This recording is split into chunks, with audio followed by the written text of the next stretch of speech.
When I was 10 years old, my friend Travis and I were very into a video game called FIFA 2002 for the Nintendo GameCube. It had a lot of detailed character reactions, which is a big upgrade from the previous entries that I had played. Now, if you messed up on the pitch, especially if you did something really egregious like getting a red flag or an own goal, you could see your teammates get super mad at you. But it was goofy looking Polygon men, so their anger looked really funny. Disaster!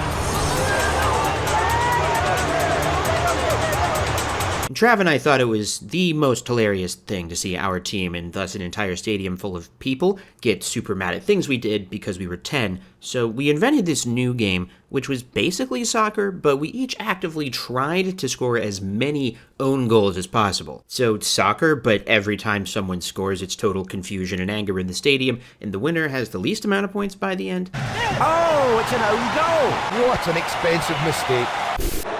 Oh, tragedy! Oh, this was almost comical. And anyway, I think that game must have caught on within Jehovah's Witnesses and made its way up to the governing body, because these days it really feels like they're trying to score as many own goals in a row as possible on purpose. What about our building projects? Ramapo? Why do we need Ramapo? Armageddon's coming.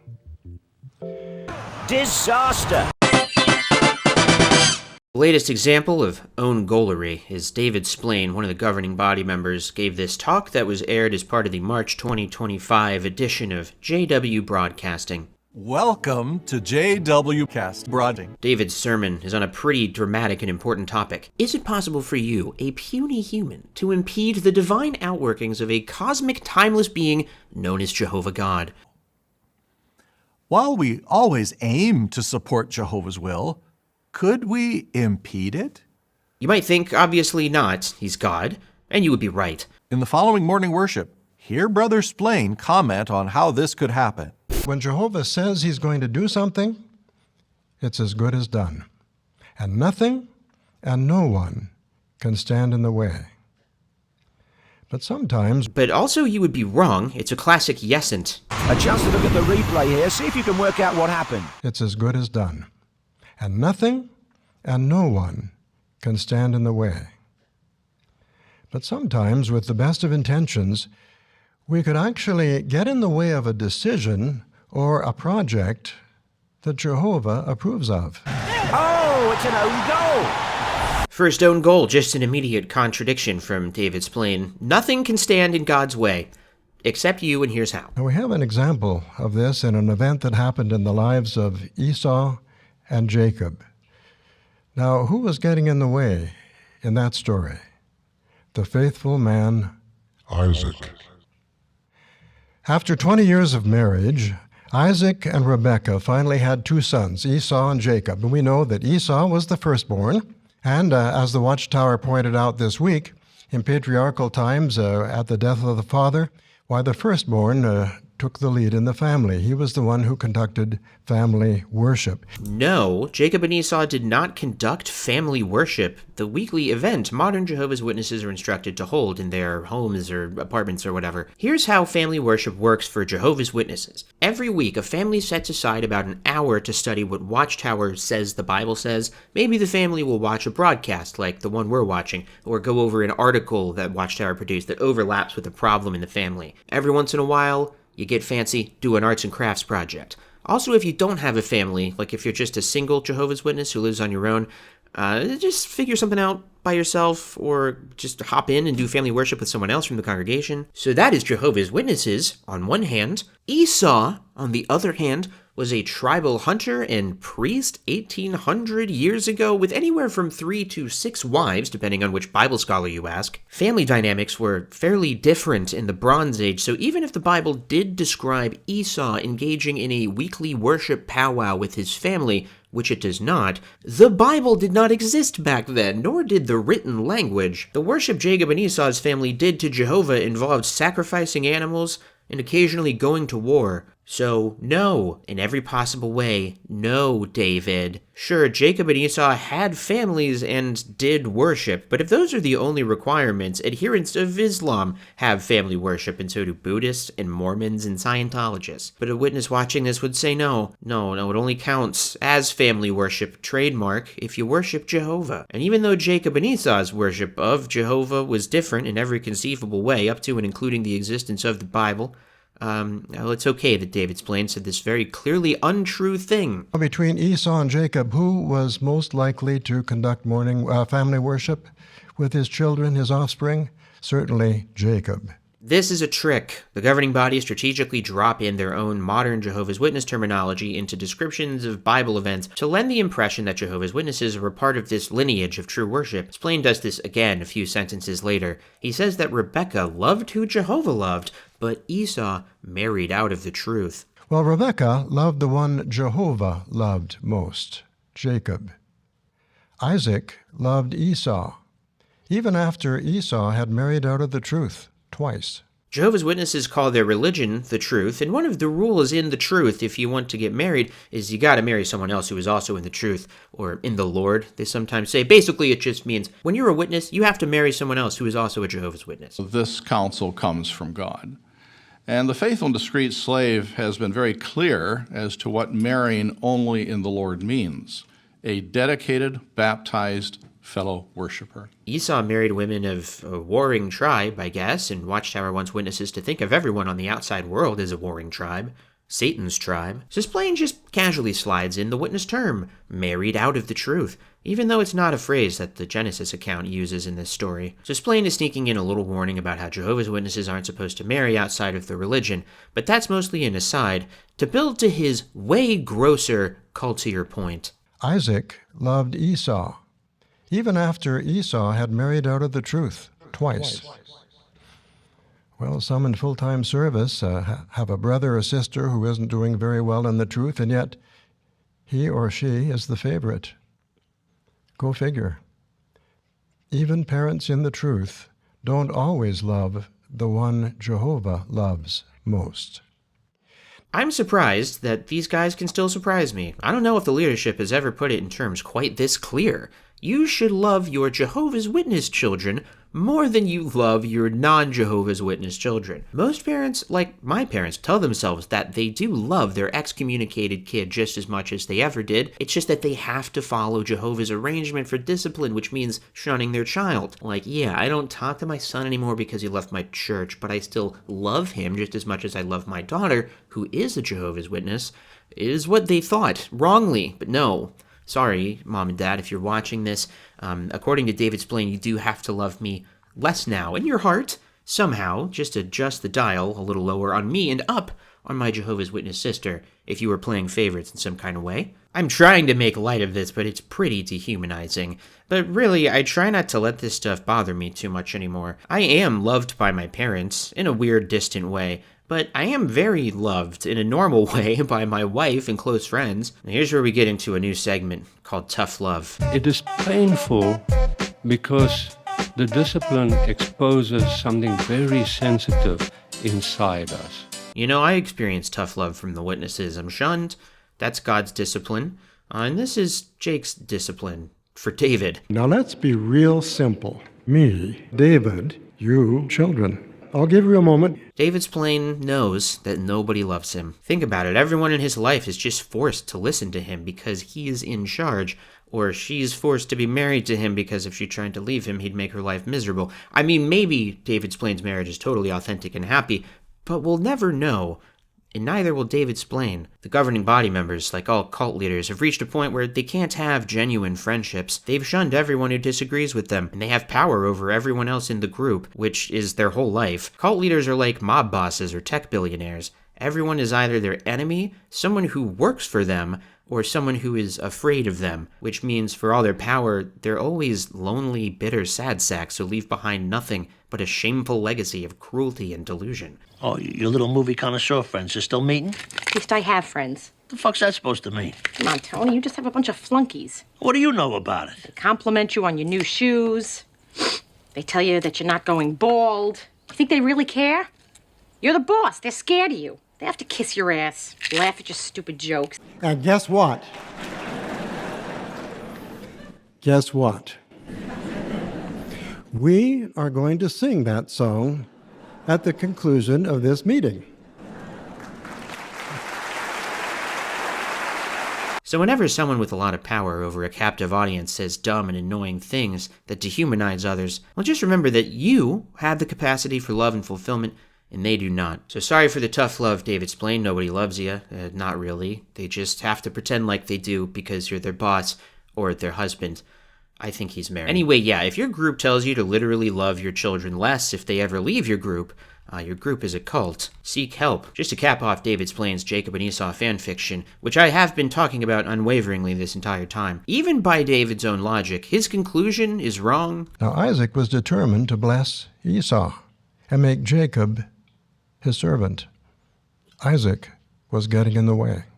He was getting in the way of Jehovah's purpose. Like, no, everything Isaac ever did was according to Jehovah's purpose. That's Watchtower's canonical explanation for why anything bad happens in the Bible. It had to happen exactly the way it happened for the outworking of Jehovah's purpose. Why didn't Jehovah say anything or do anything? Well, the Bible doesn't tell us. But when we give ourselves that important reminder to view this account in the light of Jehovah's purpose, what do we see? Even our eternal salvation is secondary.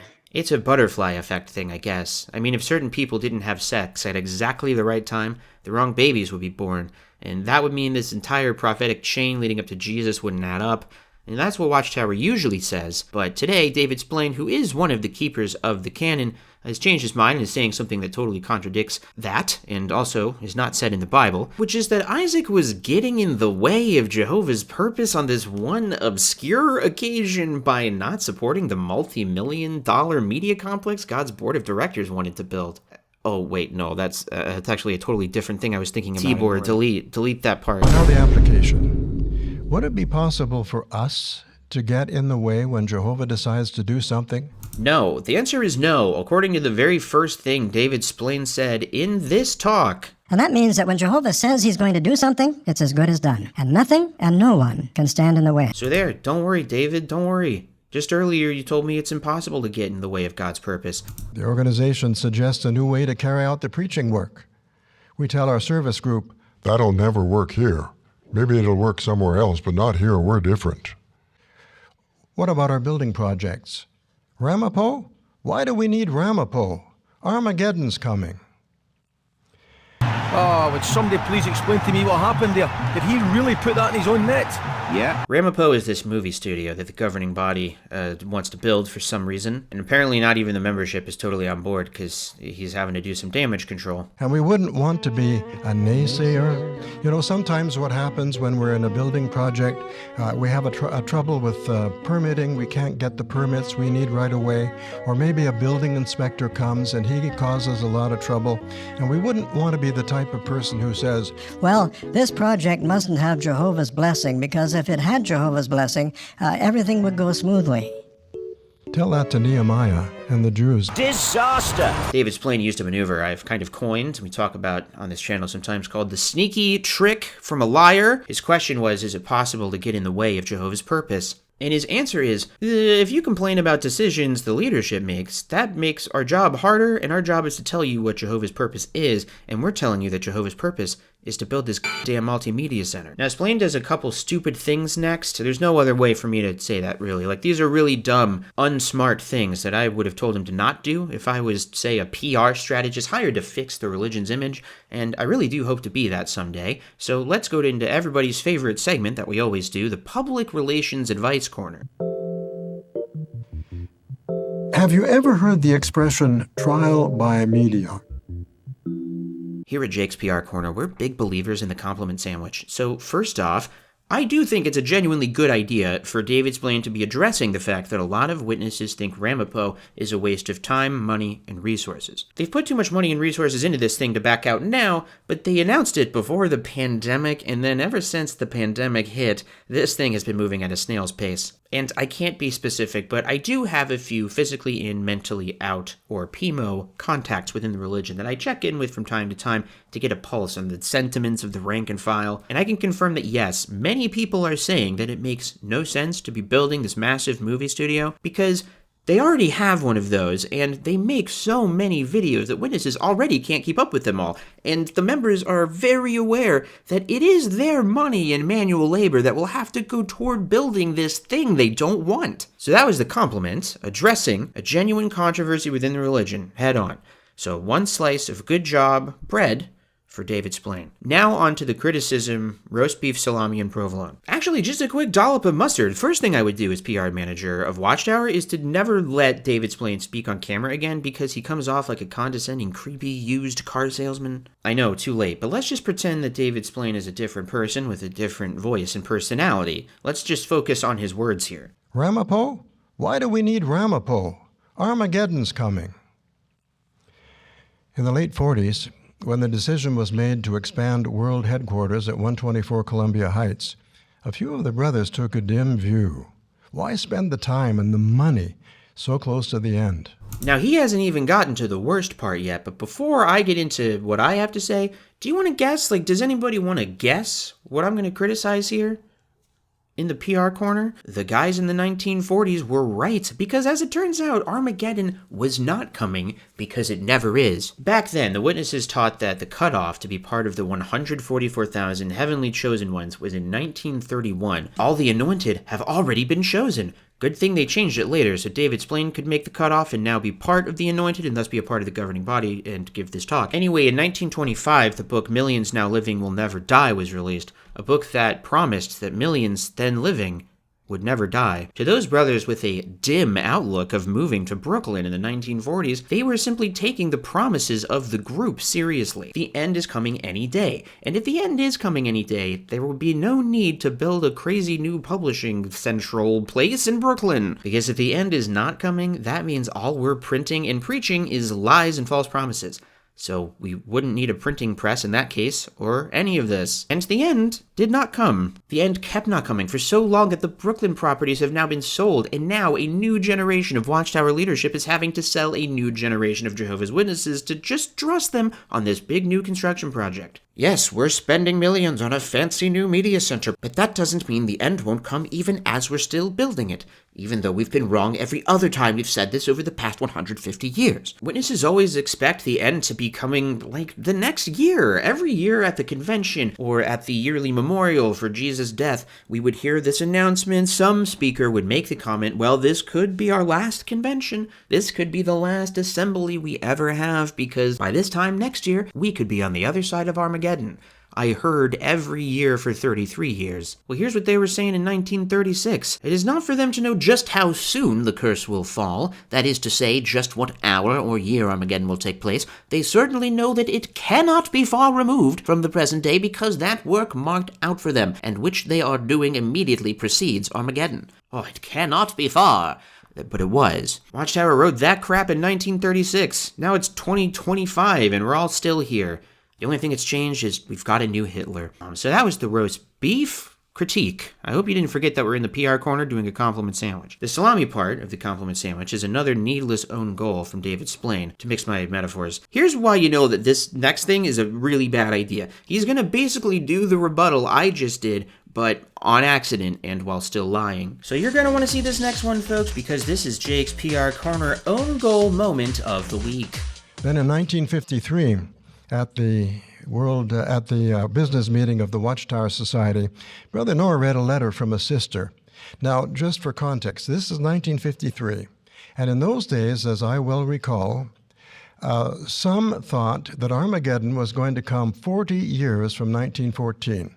So this sister writes to Brother Noah and says, why are you spending all this money on building projects when Armageddon could come in 1954? Right? Why would he say this? This is so dumb. David, all this proves is that your religion keeps being wrong about when the end is going to come, and that anything you're saying right now is just as likely to be as wrong as what the previous guys said. The worst part is that David is still pulling a sneaky trick. He said some thought Armageddon was going to come 40 years after blah-de-blah. And in those days, as I well recall, Some thought that Armageddon was going to come 40 years from 1914. Now, what he meant to say is all thought that because it was the official Watchtower teaching. If witnesses know one thing, it's that you have to have unity of mind. So everyone thought this now false teaching within Jehovah's Witnesses. It's what you had to think. It's what you had to teach other people to think when you were preaching. It's what you had to raise your hand and say in your comments at the midweek meeting. But this is how Watchtower likes to rewrite history. Their false predictions weren't false predictions.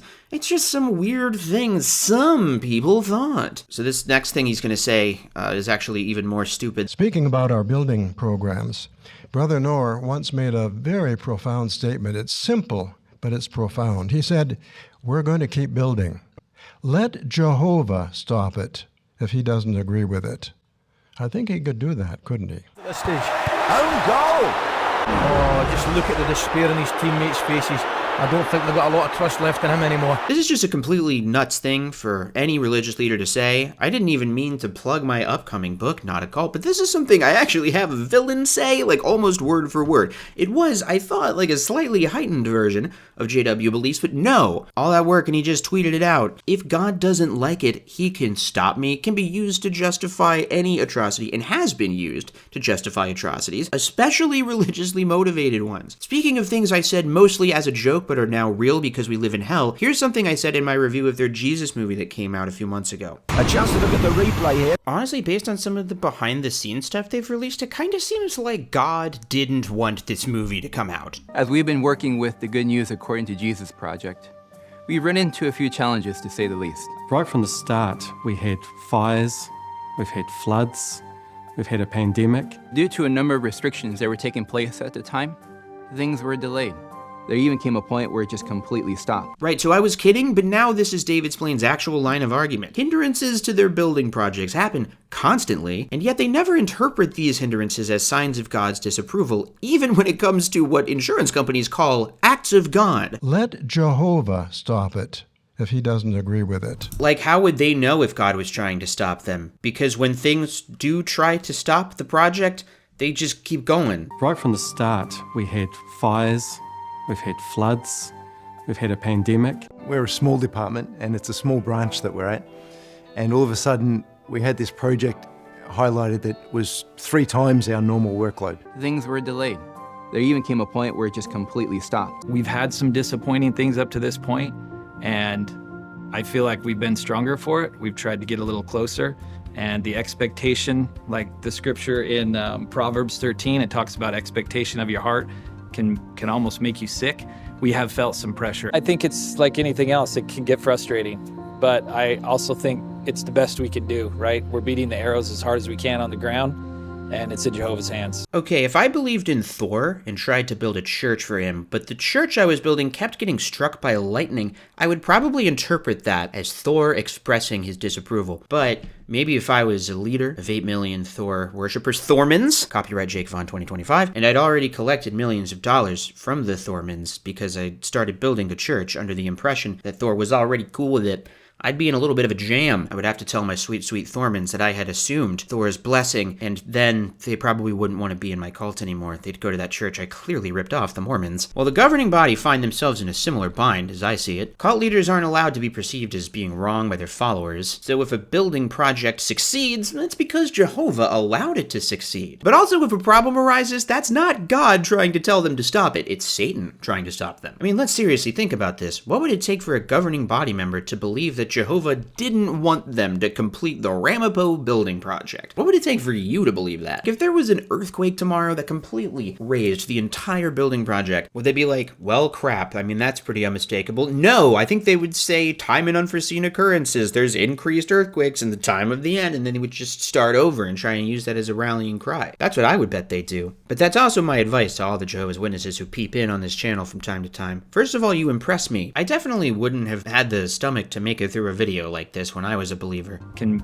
almost make you sick. But second of all, I would just ask yourself what your lines in the sand are. Nobody can know that but you. But what would it take you to concede that one of the group's teachings is wrong? What would it take you to believe that maybe God doesn't want this thing to be happening? What exact sort of proof would it take? And if the answer is no amount of proof could change my mind about any of this, that should probably tell you something right there. And this is why we do the PR corner, folks. You see, if David Splane hadn't gone down this obviously embarrassing line of reasoning to begin with, he wouldn't have had to continue to say more embarrassing things that further underscored how stupid he is. I think part of the PR corner should be that I give a suggestion for a more clever deception, not just tearing down, but building up. So I think to address this Ramapo building project, what David Splane should have done, and maybe what future governing body members can do, they can take the free advice of the Jake's PR Corner. I think that what they really should have done is get up there on that stage and say whatever their actual reasoning is for building the Ramapo project. We don't know what that is, but they must see some money in it, right? They must see it as a good investment for the longevity of the religion. I know this is a boring answer, but legitimately, what if these adults treated their adult worshippers like fellow adults and just explained whatever boring adult tax reason they had for investing the group's money into this project? Boring business people discuss boring reasons to invest in boring things all the time. Why can't Watchtower do it? Well, it's because they want the religion to be really exciting and godly, and on some level I think that they are aware that the secular aspects of this, where they're having to deal with contractors and land permits and governments and stuff. We have a trouble with permitting. We can't get the permits we need right away. Or maybe a building inspector comes and he causes a lot of trouble. Clearly not divine. As soon as Microsoft Outlook gets involved, I think you have to question God's presence in the proceedings. That's my good faith answer on how the governing body could be better, more ethical human beings. But if they wanted to continue to be Machiavellian scheming liars and keep on doing their sneaky trick fetish, maybe David could have said something like, the governing body is certain of Jehovah's blessing on this project. That would be probably a smart thing to do. What I probably would not do is what David Splane actually does. Now, sometimes a body of elders has a lively discussion about some project or initiative. Maybe it's the need for a new kingdom hall. And we may have our concerns. We may have reservations. We express those. But if a number of Spirit-directed men are enthusiastically in favor of a project, it's very possible that Jehovah agrees with it too. So we wouldn't want to get in the way. Why? Why does he do this? Is he trying to drive me insane on purpose? It's very possible that Jehovah agrees with it too. Don't put it as a hypothetical. If people already think that God might not be blessing your project, don't say it like, well, it just very well could be that God's blessing is upon it. Maybe. Yeah, maybe is kind of the problem, isn't it, David? There are a couple times now in JW broadcasting history where they have used the broadcast as an opportunity to bring up something that is a genuine complaint within the religion. I'll try and find the clips, but twice in 1 year, they brought up the complaint of parents writing the organization, JW parents, writing the governing body and telling them that a lot of their videos are too disturbing for their kids. We might mention that we've had just a few parents write in expressing concern that some of our videos depict scenes that could have an effect on children who've been protected from anything even hinting at an act of violence. Parents, likewise, need to give their children a realistic idea of what we all will face in the near future. Many parents choose to help their children appreciate the graphic visual imagery of a Bible-based video, while at the same time building trust in Jehovah, who will be with them in times of distress. 7 months later. If you recall, in the May 2020 JW Broadcasting monthly program, Brother Lett addressed the concern a few parents have expressed about some of our videos that depict biblical or modern-day situations. The concern expressed is that some scenes could have an effect on children who've been protected from all negative circumstances on TV, including daily news reports of catastrophes being faced by real people. However, as Brother Lett stated, parents need to give their children a realistic idea of what we will face in the near future. All right, I got a little obsessed with these videos when I went to pull the clips. I'm going to have to do a whole video on these in the future. But yeah, they just really gaslight their members. This guy is Anthony Morris. He was on the governing body. He no longer is. It's a long story. Anthony Morris was really their master manipulator, and they're missing their guy right now. But definitely their second best guy is David Splane. And not so long ago, I'll try and put the real date on the screen, Anthony Morris addressed these same complaints. Now, just something to address the feelings that some have. And these are beautiful friends, different ones worshiping Jehovah for many decades. And we're only human. You know, it's the truth, but we're only human. So one brother wrote, and appreciated his sincerity, and he said, during the annual meeting of 2019, the Ramapo project was announced. And if I remember right, it was stated that the project would be complete in a few years.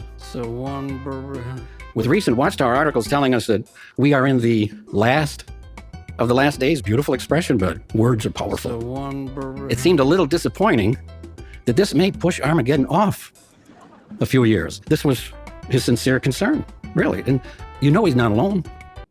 They're only human. And now, for the second time, they are bringing up this criticism that apparently they keep hearing that this Ramapo project is a total waste of time. Wouldn't want to be and say near. It is pretty rare for the governing body to bring up good faith criticisms from their actual members on the broadcast. So my guess is that something has to be pretty bad and out of control within the organization in order for them to feel like they have to acknowledge any amount of dissent. But every single time, they're just like, no, fuck you. We get to do whatever we want. And the fact that you're complaining is just a big problem for us. So shut up. Stop it. Stop complaining. Shush. Just like Jesus Christ our Lord would do, I'm sure.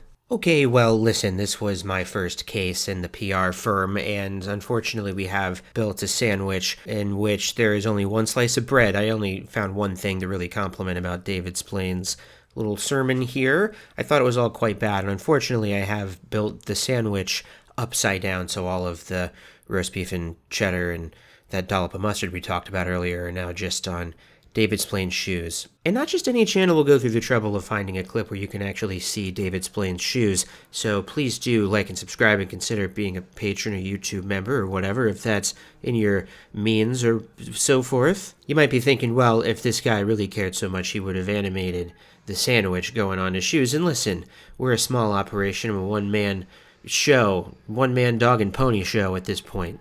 I don't know what that really means, because that implies the existence of a dog and a pony, and I do have one dog and several cats, which you can see on live streams and so forth. Anyway, just wanted to say some bullshit during the credits, and usually I put something after the credits. And stay tuned for our famous outro with Gage Flegel. And we wouldn't want to be and say near. You know, sometimes what happens when we're in a building, we have a trouble with shitting. We can't get the shits we need right away. Or maybe a building inspector comes and he causes a lot of trouble. It could happen. It's very possible that Jehovah is shitting too.